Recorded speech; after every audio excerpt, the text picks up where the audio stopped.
अगदी भगवान श्रीराम प्रभू हे 14 वर्ष वनवासामध्ये होते असं म्हटलं जातं त्रेतायुगामध्ये।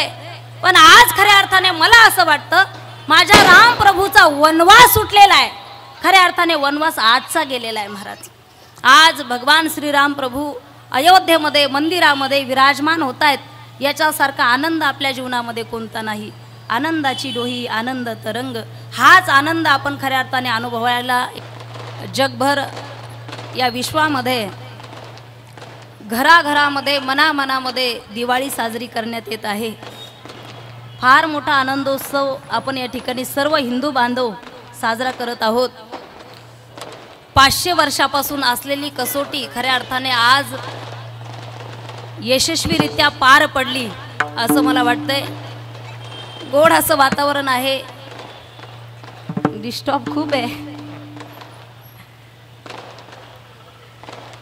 जिकडं तिकडं महाराष्ट्रभर अगदी सकाळपासून आम्ही कार्यक्रमामध्ये आहोत। सकाळचा कार्यक्रम आम्ही आळंदीजवळच केला।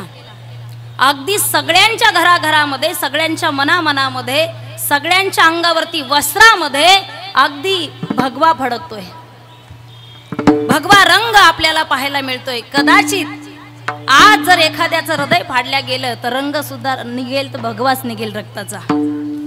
भगव्या रक्ताची धमक, भगव्या रक्ताची धमक आणि स्वाभिमानाची आग आहे, भगव्या रक्ताची धमक आणि स्वाभिमानाची आग आहे। घाबरतोस कुणाला वेड्या, तू तर हिंदू बांधवांचा वाघ आहे, तू तर हिंदूंचा वाघ आहे।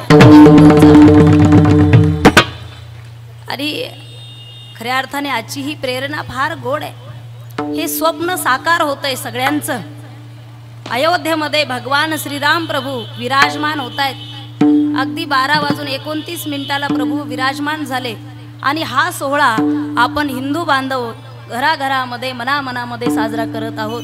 गोड असं वातावरण आहे, काय वर्णावं। अविस्मरणीय अस्मरणीय अवर्णीय असा क्षण आपण जगतोय आज। कोरोना नंतर जे जिवंत राहिले खऱ्या अर्थाने त्यांना जगण्याचा सुद्धा स्वाभिमान आज वाटत असेल। कोरोना नंतर एका माणसाने मला प्रश्न विचारला, म्हटले ताई कोविडमध्ये माझं फार मोठं नुकसान झालं, कपड्याची दुकान टाकली होती, 8 लाखाचं नुकसान झालं, फार मोठी भरपाई मला करावी लागली। मी म्हटलं कोविडमध्ये तुमचं नुकसान झालं नाही, फायदा झाला। ते म्हटले एवढं मोठं नुकसान होऊन सुद्धा तुम्ही म्हणताय फायदा झाला, फायदा कोणता झाला? हजारोच्या संख्येने माणसं गेली आपल्यामधून, आपण जगलो आणि आजचा क्षण आपल्या जीवनामध्ये पाहायला मिळतोय, हा फायदा नाही तर काय महाराज, हा फार मोठा फायदा आहे। पुनश्च एकदा